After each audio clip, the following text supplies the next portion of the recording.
Meus irmãos, a paz do Senhor. Vocês estão felizes? Eu também estou feliz. Abra sua Bíblia. Gênesis, capítulo 22. A mensagem que eu vou trazer é uma mensagem, como eu sempre digo, ela é simples. E tem gente que ri porque depois diz, não era tão simples assim, mas é simples. Sempre simples. E esse é um assunto que sempre queima no meu coração. Quem é dos jovens aí que já trabalharam com a gente já deve ter me ouvido falar muitas vezes sobre esse assunto em várias vertentes. Esse assunto é um assunto que, no ano de 2012, quando nós estávamos aqui no culto da palavra, nós começamos a desenvolver e nunca parei de estudar sobre esse assunto. Nunca parei de trabalhar sobre ele, o Senhor trabalhar meu coração, tratar meu coração. E hoje o Senhor tocou para falar sobre isso com você. É um prazer poder estar aqui nesta casa, que é a nossa casa, né? É a nossa casa junto com o nosso pastor Lediel e os demais obreiros. A gente ama todos. Vamos ler então, gente, Gênesis 22, versos de número 1 e 2 apenas eu vou ler. Diz assim: passado algum tempo, Deus pôs Abraão à prova, dizendo-lhe: Abraão, e ele respondeu: eis-me aqui. Então disse Deus: tome seu filho, seu único filho, Isaque, a quem você ama, e vá para a região de Moriá. Sacrifique-o ali como holocausto num dos montes que eu lhe indicarei. Amém. Fala com a gente, Senhor. Nós precisamos ouvir ao Senhor, precisamos ouvir a Tua voz. Precisamos, ó Deus, que o Senhor fale com cada um de nós nesta noite, porque nós queremos a Tua palavra. Temos sede de Ti, Senhor. Sabemos que a Tua palavra é para nós a bússola da nossa alma, Senhor. Nos ajude, fala conosco, abre os nossos corações, o nosso entendimento, trabalha, Senhor. Não deixe que nenhum de nós saia daqui endurecido, ó Pai, pelo engano, endurecidos, ó Pai, pela resistência. Nos ajude, Deus. Oramos em nome de Jesus. Amém. Sente, povo de Deus, Deus abençoe. Muito bom ver muitos rostinhos conhecidos, né? Muito bom. Ver os meus manos lá também. É muito bom ver vocês, né? Gente, quando a gente ouve falar sobre idolatria, nós pensamos geralmente em uma pessoa primitiva, povos primitivos, né? Tempos antigos, onde as pessoas estavam curvadas diante de estátuas, diante de totens, templos magníficos a deuses, como quando se viaja para alguns lugares desse mundo, você vê essa realidade acontecendo diante dos seus olhos. A Bíblia, por várias vezes, vai demonstrar que era assim a idolatria nos povos antigos. Quando você vê o apóstolo Paulo, por exemplo, no livro de Atos, você vê ele combatendo a idolatria e ele sendo confrontado, de certa forma, com o movimento idólatra nas cidades onde ele estava. Quando ele chega em Atenas, por exemplo, você vai ver ele vendo uma cidade literalmente repleta de imagens. Divindades e mais divindades sendo adoradas ali. Algumas com os nomes gregos, outras com nomes romanos. Tinha a Afrodite, que era a deusa da beleza, a deusa do amor. Nós tínhamos Ares, que era o deus da guerra. Nós tínhamos a Ártemis, que era a deusa da fertilidade, da prosperidade. Nós vamos ver Éfesto, que era o deus da arte. Para cada situação havia um deus, para cada situação um tipo de adoração, para cada situação uma idolatria. E para nós isso é tão distante, porque nós já não temos mais, não vemos em nossa cultura, principalmente na cultura ocidental, nós não vemos essas grandes manifestações de idolatria, a não ser de forma isolada em uma religião e outra. Mas quando nós vamos a mais fundo falar de idolatria, nós vamos compreender que a idolatria ela está acontecendo ao nosso redor, ela está acontecendo em todo lugar. A nossa sociedade nunca foi diferente das sociedades antigas. Você vê pessoas hoje, por exemplo, usando a academia como um culto ao corpo. Inclusive, uma vez eu fui numa academia aqui de Blumenau, que eu não vou contar a história, parei de ir, o meu corpo denuncia. Mas eu fui na academia e quando eu cheguei lá estava escrito, bem-vindo ao templo, né? E eles realmente se tratavam como fiéis daquela academia. Tanto é que eles diziam, você vem no culto amanhã? Você vem no culto amanhã? E a pessoa dizia, não, amanhã eu estou aqui na nossa igreja, né? Era como se aquele fosse um ambiente realmente de adoração, de louvor a um corpo bonito, a um corpo sarado. E hoje, se você for analisar, fazendo uma análise mais apurada, acurada, você vai ver que nós temos os lugares onde a adoração está acontecendo. Sejam os estádios, sejam os restaurantes, sejam os lugares onde se faz muito dinheiro, sejam os escritórios. Em todos os lugares estão sendo oferecidos sacrifícios. Entenda, não existe ambiente onde não há adoração, por onde você passa todos os dias. Em todo lugar onde você vai, estão acontecendo sacrifício a ídolos. Talvez você diga, mas eu nunca vi a estátua de Afrodite. Mas muitas pessoas, inclusive jovens, eu já tive a infelicidade de ter que conversar com jovens que eles têm uma obsessão pela beleza do corpo. Uma certa vez aconselhei uma moça que ela vomitava para poder... comia porque gostava de comer, mas ao mesmo tempo vinha um sentimento tão grande de culpa, e ela vomitava então tudo aquilo que comia, porque ela precisava manter aquele corpo daquele jeito, porque havia um modelo, um ideal a ser alcançado. E talvez você diga, isso está longe de ser adoração. Não, você vai compreender conforme nós vamos conversando, que isso tem tudo a ver com adoração. Talvez você não queima incenso a Ártemis, talvez você não vê pessoas fazendo adoração à grande Diana dos Efésios, mas você vai ver pessoas sacrificando seus filhos no altar, no altar financeiro, no altar do mercado. Pessoas que desprezam a sua família em nome do sucesso. Pessoas que desprezam a sua casa, deixam tudo para trás. Outros que abandonam tudo em nome da felicidade, do bem-estar, do seu próprio desejo, do seu próprio querer, da riqueza, do prestígio. Então, tudo isso é adoração. Na antiguidade, você vai ver a adoração um pouco mais violenta, porque os deuses tinham uma sede de sangue. O que os movia fazia com que as pessoas sacrificassem crianças no altar de Moloque. As pessoas fossem se autoflagelando a Baal, como nós vemos no episódio de Elias e os profetas. Você vai ver o tempo todo o sacrifício acontecendo. Os deuses eram furiosos, eles não se apaziguavam, a não ser quando alguém morria, a não ser quando alguém se exterminava, a não ser quando o sangue escorria. Aí então eles se sentiam apaziguados. E talvez você diga, isso está muito distante de nós. Não está. Porque até hoje os deuses continuam clamando por sangue. Sempre haverá sacrifício onde houver idolatria. Sempre. Sempre haverá sacrifício. Alguém vai morrer. Alguma coisa morre aonde a idolatria impera. E talvez você está me olhando com essa carinha pensando, o que tem a ver comigo? Vamos juntos.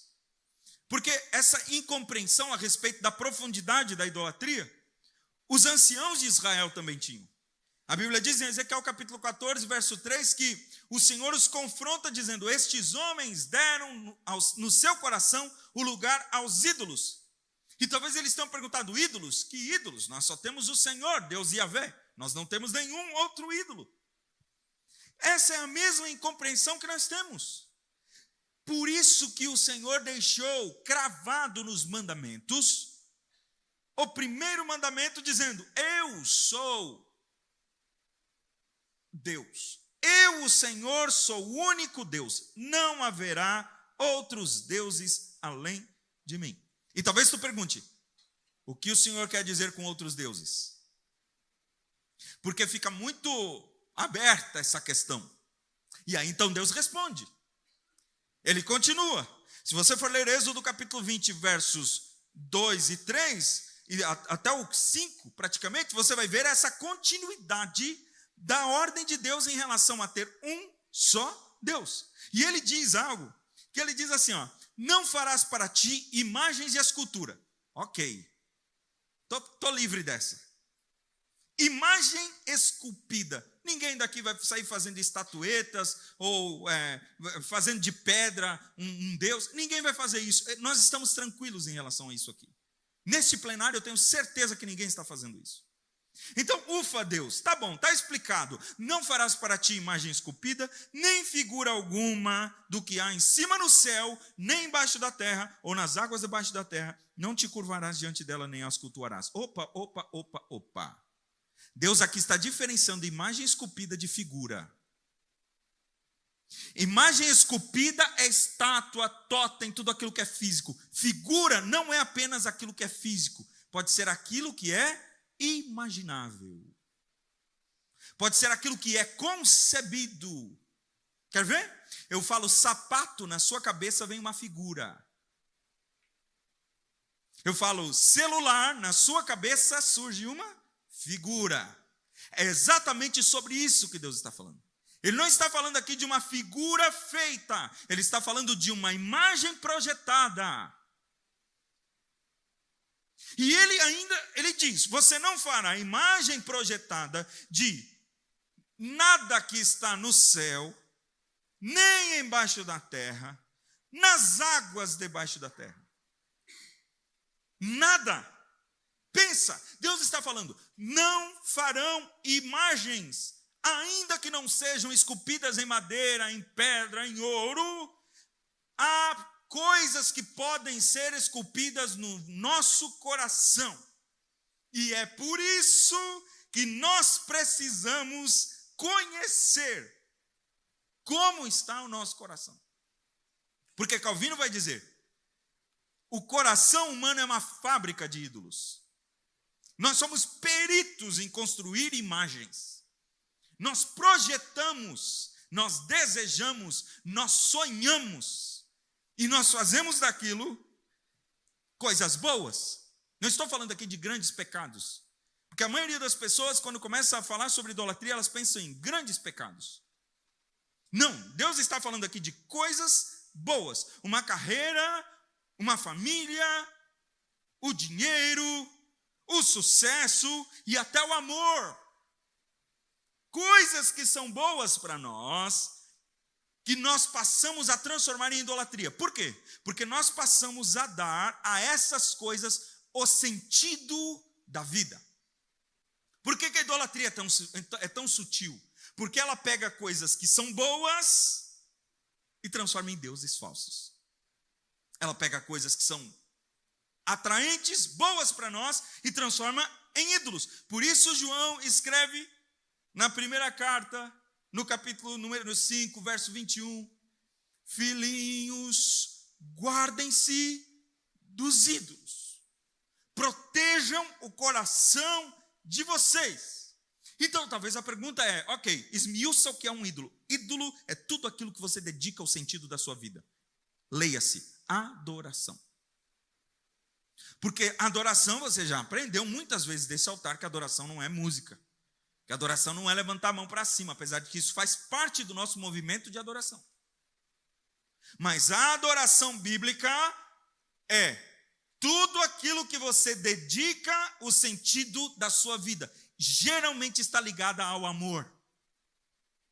Geralmente está ligada àquilo que mais você ama. Aquilo que é mais importante para você. Aquilo que você torna a coisa mais que dá mais sentido à sua vida. Isto será o seu ídolo.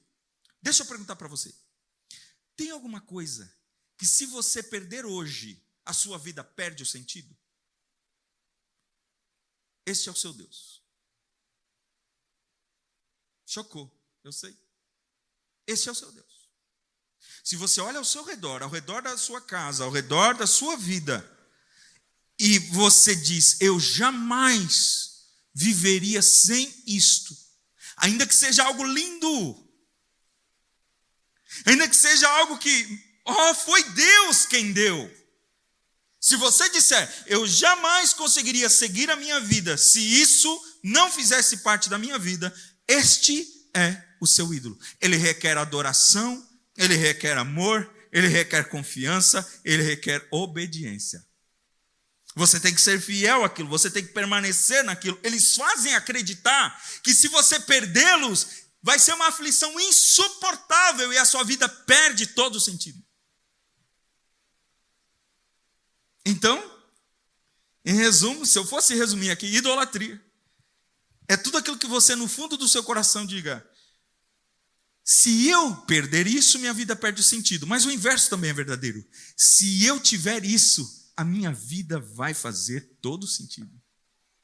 Eu vou me sentir seguro, eu vou me sentir amado, eu vou me sentir em paz.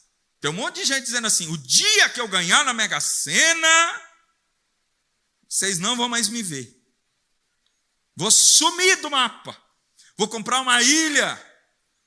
E eu vou ficar... Ah, agora entendi.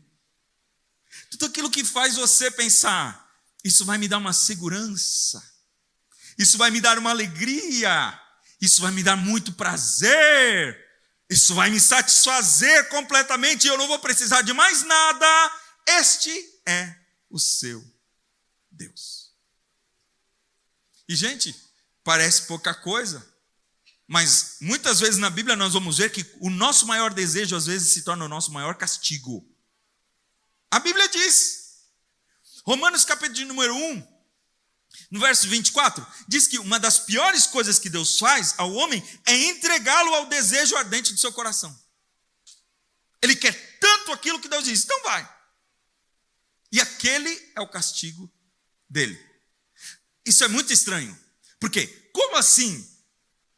Um sonho enorme na minha vida se transformar num castigo meu. É porque aquele sonho se transforma num concorrente. E Deus não divide a sua glória com ninguém. E se ele não divide a sua glória com ninguém, você insiste e ele diz, então receba. Pegue, vá atrás e conquiste. Mas saiba, isso vai te levar para longe e será seu castigo. É doloroso eu falar essas coisas, mas tem muita gente que está vivendo agarrado a coisas que na verdade estão se tornando malditas. Maldição, porque toda idolatria tem uma maldição. E além de muitas maldições que a Bíblia fala contra a idolatria, uma delas é, a partir desse momento que você conquista aquilo que você deseja, você não consegue mais se tornar contente. Isto é, aquilo não te satisfaz mais. A Bíblia diz, maldito é o homem que confia no homem, que faz da humanidade mortal a sua força, mas cujo coração se afasta do Senhor. Este homem será como um arbusto no deserto. Sabe o que vai acontecer com ele? Ele não verá bem algum quando esse bem vier. Ele está tão focado na sua idolatria que quando vem o bem, ele não vê que é bem. Ele perde a noção do que é bondade. Ele não consegue perceber que Deus está lhe dando coisas boas. E aí então ele passa a viver descontente em busca do pote de ouro no final do arco-íris. Você está me entendendo, amém? Eu estou tentando ser muito claro para você poder entender quando eu entrar nessa história. E eu vou entrar nessa história. Você talvez pensou, ele leu e deixou para trás. Não, eu vou entrar nessa história.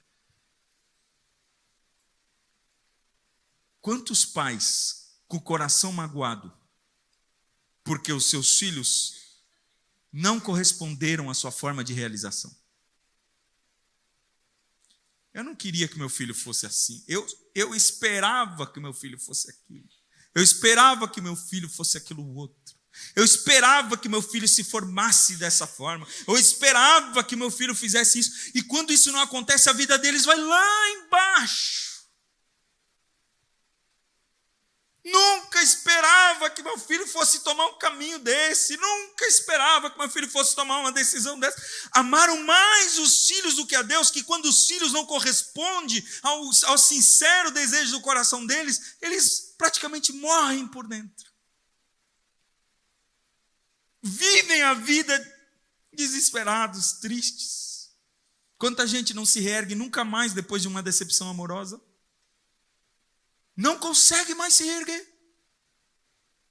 Aí talvez você pergunte, por quê? Porque essa decepção foi maior do que alguma coisa? Sim. A adoração ao amor romântico era tamanho que esta pessoa não consegue mais. Quando esse Dagon cai quebrado diante dele, essa pessoa não consegue mais se reerguer. Nesse amor estava toda a esperança da sua vida. Neste amor estava toda a sua confiança de felicidade. E quando a gente fala sobre isso, nós precisamos falar de Abraão. Como todo bom homem da sua época, Abraão esperava um filho.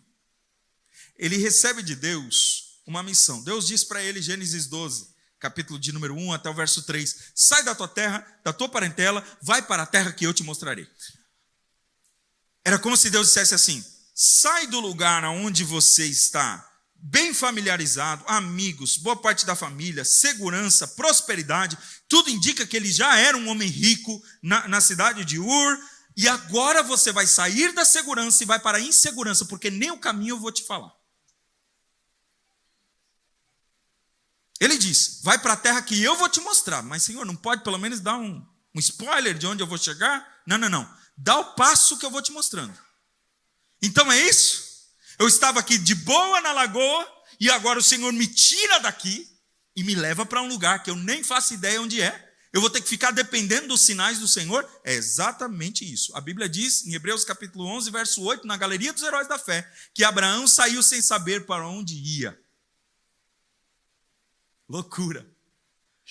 Sai, Abraão, mas Deus não lhe tira tudo. Deus lhe deixa uma promessa. Eu farei de ti uma grande nação. Entenda, te darei um filho. Ele era um idoso. Ele não podia ter mais filhos. Nem ele, nem a sua mulher. Ele não pode.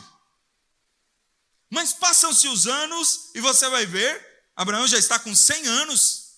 Sara está com 90. Foram 25 anos desde a promessa até o nascimento do filho.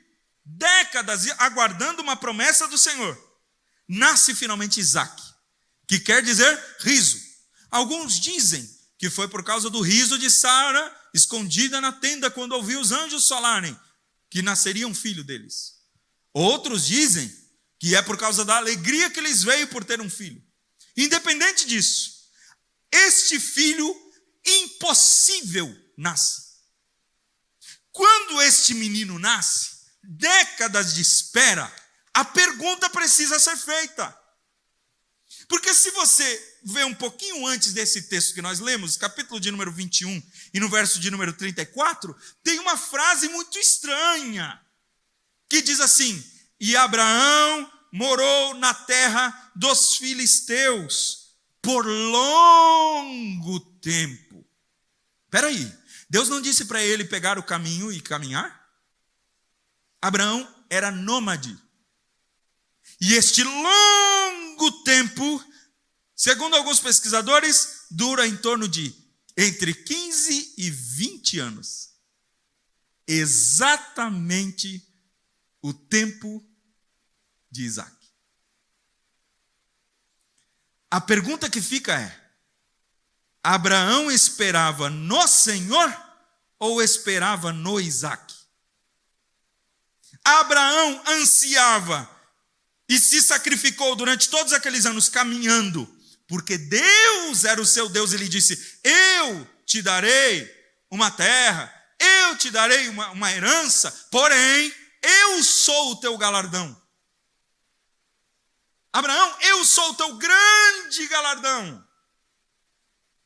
E agora ele olha para o filho e diz, esta é a herança que o Senhor me deu. Não. Deus era a herança dele. Mas ele olha para o filho e ele diz, ok, Deus me deu, vamos acalmar os ânimos.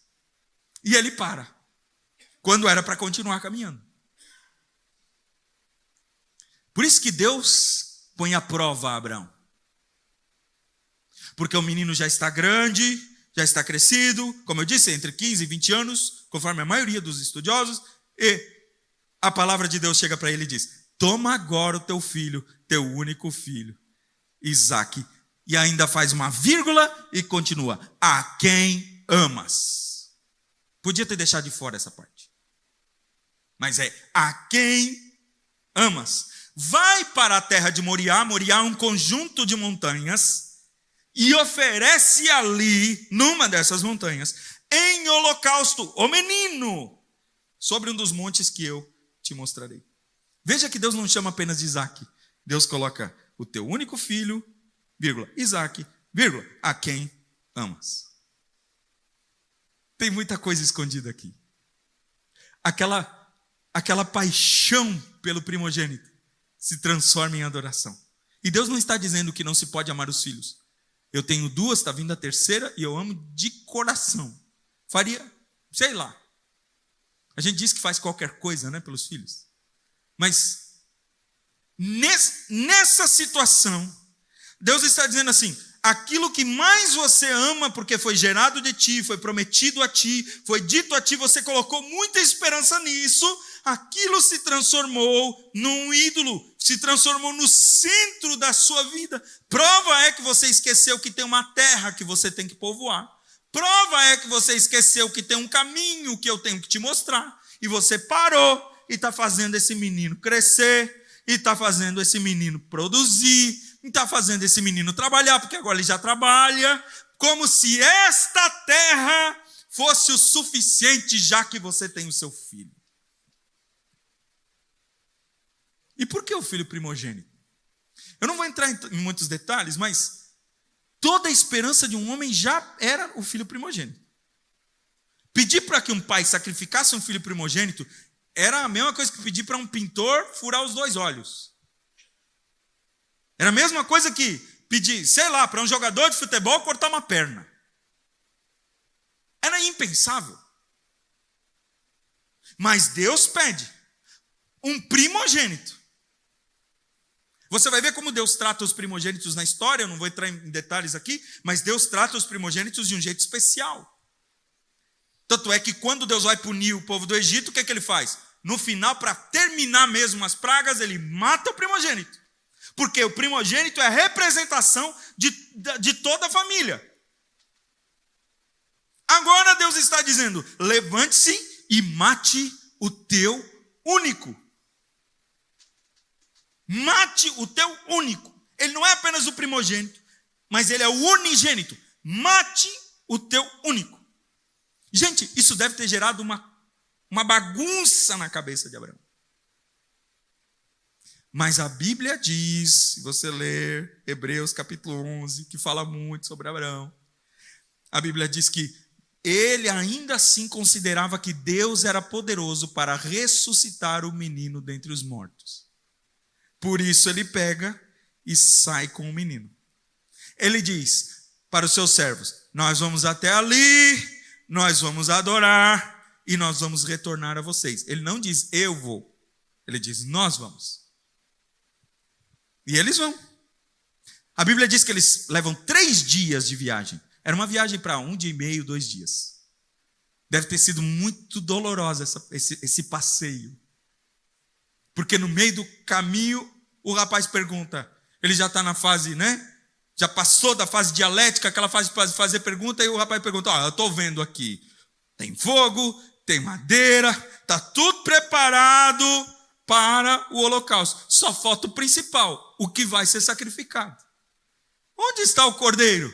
E a palavra de Abraão é Jeová Jiré. Deus proverá, em algumas versões, Deus cuidará disso. Deus cuidará disso. Ele está dizendo assim: eu não sei o que Deus tem com isso, mas eu vou ser sensível e vou deixar Ele cuidar disso. Você teria essa coragem, irmão? De deixar Deus cuidar disso? De dizer assim, Deus está fazendo uma coisa que eu não faço ideia. Ele me pediu algo muito difícil, mas eu vou deixar Deus cuidar disso. E o menino vai em obediência. Gente, ele é amarrado, ele é colocado sobre as pedras do altar. E quando Abraão vai matar o menino, ele ouve a voz do anjo que lhe diz: não faças isto. Poderia terminar aqui, porque Deus não precisa explicar nada para ninguém. Mas Deus continua: não faças isso, porque agora eu sei, diz o anjo, que temes a Deus.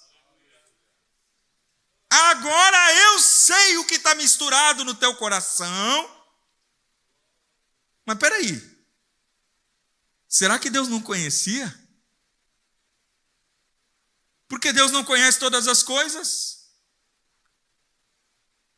O que Deus está dizendo aqui não é, agora eu estou sabendo.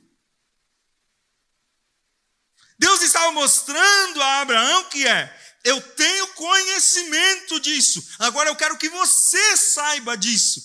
Que o teu coração precisou ser refinado. Você precisou caminhar esse período todo pensando em como seriam as coisas a partir da partida do seu filho. Orando por um milagre de Deus, para que Deus o ressuscitasse dentre os mortos. O teu coração precisou se desapegar dessa criança, para que você se voltasse completamente para Deus. Agora eu sei. Se você não tivesse que escolher, você jamais saberia o quanto esse menino é importante para ti. Irmão, a gente só vai saber o valor de uma coisa quando a gente precisa abrir mão. Você só vai entender o valor da tua saúde, meu irmão, quando você perde. É assim. Porque aí você diz, a gente não se movimenta mais com tanta agilidade, porque antigamente. Você só vai entender o valor da tua carreira quando você tem que abrir mão dela. Nós só vamos abrir mão. Quantos pais perceberam que amaram mais os seus filhos do que a Deus? Quando os filhos vão embora, aí eles olham um para o outro. Meu Deus, o que a gente faz sem esses meninos em casa? Eu vou chegar nessa época, eu sei. Mas eram pais que colocam, eu falo muito de pais aqui porque é um pai que está aqui. Pais que colocam toda a esperança em cima dos filhos, querendo que os filhos retornem e agradem eles na formatura, façam uma homenagem, e às vezes o menino só levanta e dá um grito, fala um palavrão e volta para o banco. E aquele pai diz, eu paguei tua faculdade, miserável. Nem para citar meu nome num Facebook você serve. Nem para falar nada sobre o sacrifício que eu fiz. Mas a quem você estava servindo? Por quem você fez todo esse sacrifício? Os filhos vão mostrar para você aonde estava o seu coração. Quem é o sentido da sua vida? Por quem você fez? Para que um filho levante um canudo e diga, pai, mãe, obrigado? Ou para que você chegue lá diante do céu e ele diga assim, quando eu estive nu, tu me vestiste. Quando eu tive fome, tu me deste de comer. E muitas dessas vezes eu estava no rostinho do seu filho. A mim fizestes. Entra, servo bom e fiel.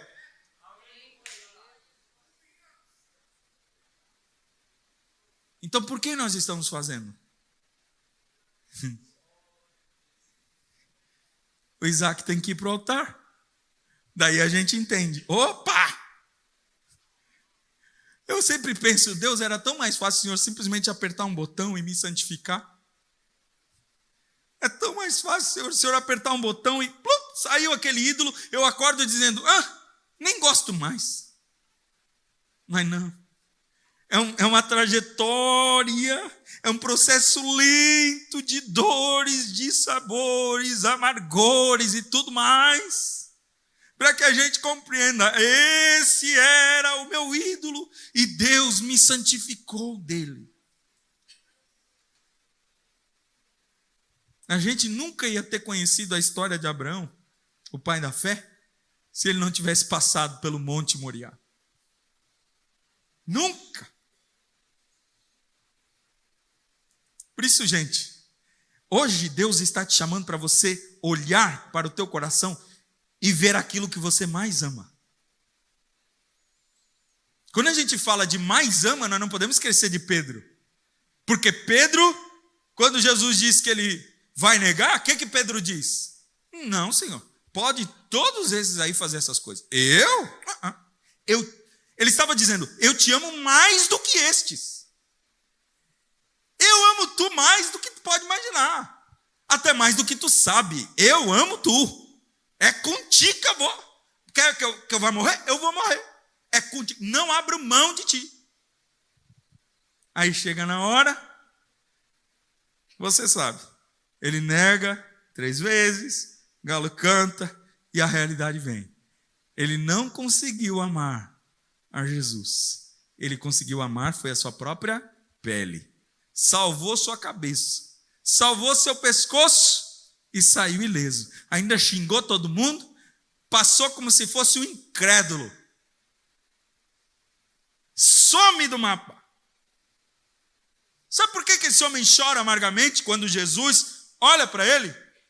Porque ali ele viu o Deus que ele tinha desprezado e o Deus que ele tinha amado.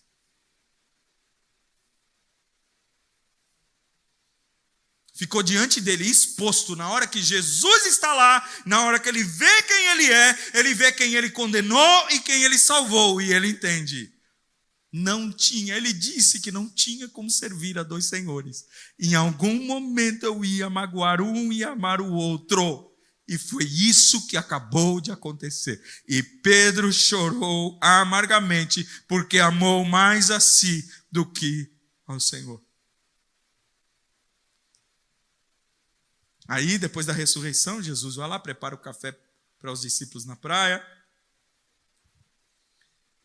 E aí ele chama Pedro no cantinho. Simão Pedro, tu me amas mais do que estes? Do you remember, Pedro? Tu lembra? Quando tu disse que tu ia comigo até o fim, que tu meio que declarou que tu me amavas mais do que esse. É verdade esse negócio, esse bilhete? É verdade? Senhor, a versão original, eu tenho uma forte afeição por ti. Sabe? É faixa, meu. Tu me amas mais do que... Senhor, tu é faixa, meu, Senhor. A terceira vez, tu me amas mais do que este. Oh, Senhor. Tu sabes tudo. Sabe o que está por trás de um tu sabes tudo? Senhor, tu sabe que tem um monte de amor aqui competindo aqui dentro. Porque quando eu digo que eu te amo, daí acontece alguma coisa, eu vou lá e me volto para mim. Eu te amo, sabe? Mas não é assim como tu queres. Eu te amo, mas não é suficiente para eu morrer, como eu disse. Eu te amo, mas no final das contas, eu amo mais a mim. Eu amo mais a opinião das pessoas. Eu amo mais a minha própria pele. Então, Senhor, será que eu te amo mais do que esses? Eu não sei, Senhor. Tu que sabe. Agora olha aí. Olha, Senhor, vê. Nessa hora eu me lembro do Salmo de número 139, 23, 24. Sonda-me. Me conhece, Senhor. Vê se em mim. Veja, não é eu que faço isso, gente. Apesar de que eu tenho que estar o tempo todo olhando meu coração. Mas quantas vezes eu sou cego para as misérias que tem em mim. Eu tenho que pedir para o Senhor. Sonda-me, Senhor. Vê se há em mim algum caminho mau. Faça isso, por favor. E a resposta de Jesus é que surpreende. Apacenta os meus cordeirinhos. Pedro, apacenta os meus cordeirinhos. É como se ele dissesse, sim, eu sei que os teus amores são meio desordenados, mas eu vou te dar a responsabilidade de cuidar do meu povo, mas nunca esqueça quem você está servindo, porque você se serviu e escapou. Mas você não é melhor do que estes quando se trata de amar a mim. Apacenta os meus cordeirinhos. E quando... Lembra, gente? que quando ele falou que Pedro ia negar, Jesus deixou uma declaração que ele diz: eu orei por você para que a tua fé não desfaleça. Você lembra disso? Meu Deus. Quando eu vejo isso, eu penso assim: ele sabe que meu coração não é completamente dele, mas ele está orando por mim, para que eu não desfaleça. E ele ainda completa: quando tu te fortaleceres, tu te converteres, vai lá e faz o mesmo, fortalece os teus irmãos. Eu conheço teu coração. Eu sei que tu não é isso tudo, mas ainda assim, eu não te rejeito. Eu orei por ti. Eu orei por ti. Meu Deus. Tem uma frase de um certo pastor puritano que diz assim: se a gente soubesse, se nós pudéssemos ouvir Jesus orando por nós, todos os dias orando por nós, e dizendo: refina, Pai, mas não abandona. Trabalha, Senhor, mas não rejeita. Então nessa batalha que eu tenho, que você tem contra a idolatria, irmão, nós temos uma esperança. É de que, ainda que eu tenha algum Deus competindo dentro de mim, o Deus, como diz Oséias, que despedaça, Ele também vai curar. Aquele que faz a ferida também vai sarar. Ele vai expor o coração, Ele vai tratar e Ele vai curar.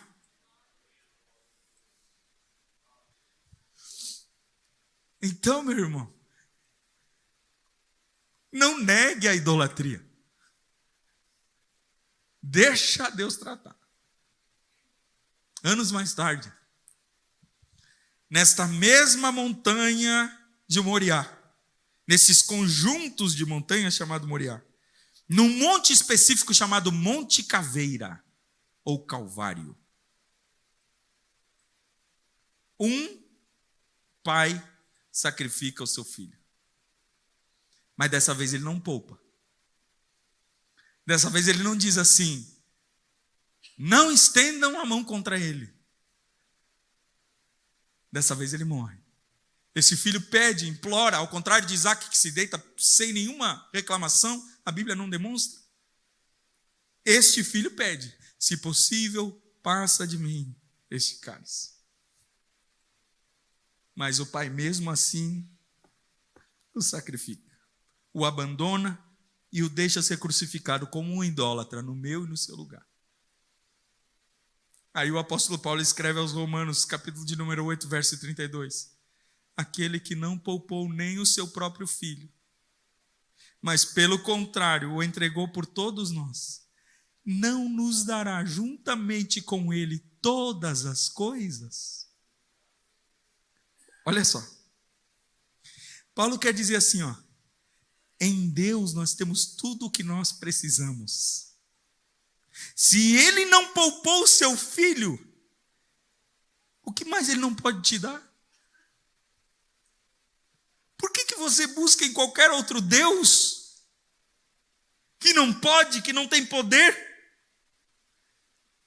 Aquilo que só Deus pode te dar, e Ele não negará. Porque se Ele não poupou nem o próprio filho, o único filho, por que Ele negaria algo a ti? O que tu estás buscando em qualquer outra coisa, em outro lugar? Por que sacrifícios a deuses estranhos, quando o teu Deus tem tudo o que você precisa? Sabe, agora você pode olhar, porque Deus olhou para Abraão e disse: agora eu sei que tu me amas. Agora o que a gente pode fazer é olhar para Deus e dizer: agora eu sei que tu me amas, porque tu não poupaste o teu filho. Enquanto Deus dizia: eu sei que tu me amas porque tu intencionou não poupar o teu filho, eu posso olhar para ele e dizer: eu sei que tu me amas porque tu verdadeiramente não poupaste e foi até o fim. Então, meu irmão, Talvez você está passando por alguns testes. E os testes doem, é verdade. Mas eles podem estar resgatando você. Porque quando Deus parece que está matando, na verdade Ele está nos livrando da morte. Fica de pé. Para parecer que eu vou encerrar. Não, eu vou encerrar mesmo.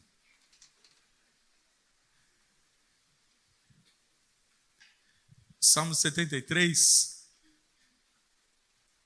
Depois que Asaf olha e vê a riqueza dos homens, as pessoas fazendo tudo errado, saindo impune, ele vê a alegria até dos homens que não serviam a Deus como ele, e ele diz: os meus pés quase resvalaram.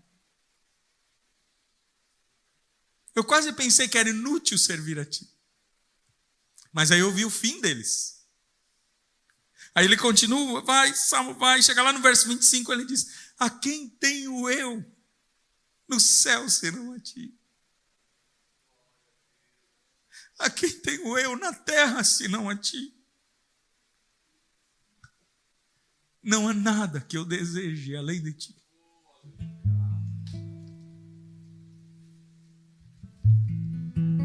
Talvez o seu ídolo não seja um filho, mas seja um desejo de vingança.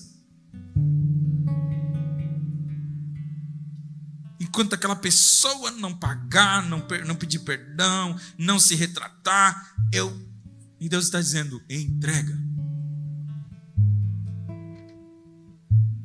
Entrega. Porque até o teu sentimento pode se transformar num falso Deus para você. Que quando esta pessoa vier, você vai se sentir em paz. É mentira. A quem tenho eu na terra além de ti? Não há nada que eu deseje além de ti. Hoje o Senhor está passando aqui sondando os nossos corações. Você pode olhar para o seu filho e a sua filha e dizer: eu te amo, mas eu não te amo mais do que o Senhor. Por isso que muita gente não entende as palavras de Jesus quando ele diz: aquele que ama mais pai, mãe, filhos e filhas, ou qualquer outra coisa, mais do que a mim, não é digno de mim. Nós pensamos assim, alguns até amenizam essa expressão. Não, é exatamente isso que quer dizer. Não tem interpretação, não tem hebraico, não tem manobra.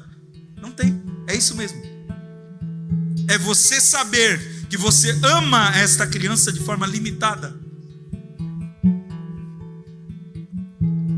E se ela partir, vai te sobrar Deus, porque Ele nunca te faltará. Se partir meu pai, minha mãe, o Senhor nunca te faltará. Se faltar emprego, nunca te faltará o Senhor. Se faltar saúde, nunca te faltará o teu Deus.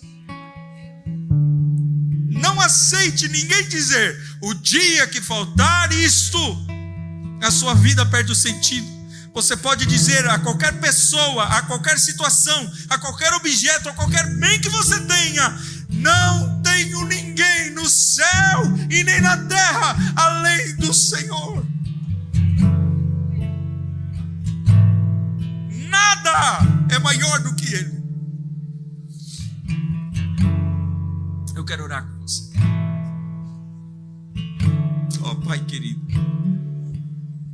oh Pai querido, passa por nós hoje, Senhor, com a tua sonda, que vai profunda, que vai fundo, para mostrar para nós os ídolos que nós levantamos e deixamos erguidos no nosso coração. Senhor, talvez é o desejo do sucesso, talvez é aquela faculdade que nós queremos tanto terminar, talvez é aquele dinheiro que nós ansiamos que venha, porque é uma causa justa. Mas isso é a única coisa que ocupa as nossas orações. O nosso prazer no Senhor se foi, e nós aguardamos o prazer que venha de determinada situação, de determinada pessoa, de determinada conquista, de determinados sentimentos que serão supridos. E hoje o Senhor está dizendo: não se iluda. E isso fere o nosso coração, porque nós gostamos de andar iludidos. Mas nós aceitamos a tua verdade de dizer: não se iluda. Vocês nunca acharão um Deus como Deus Jeová, que provê e cuida de cada um dos seus filhos, porque já demonstrou esse amor não poupando o seu único filho. O que mais nos negaria? Obrigado, Senhor, por ser o nosso único Deus. E ainda que nos falte qualquer coisa, que nunca nos falte o Senhor. Que nunca nos falte o Senhor. Que nunca nos falte o Senhor. Que nunca falte em nós a sensação de que o Senhor está lá, ainda que seja no caco, na cinza e no pó, como Jó. Nós podemos olhar e dizer: Deus deu, Deus tirou, bendito seja o nome do Senhor. Eu sei que o meu Redentor vive e por fim se levantará sobre a terra. Nos dá esse amor profundo pelo Senhor.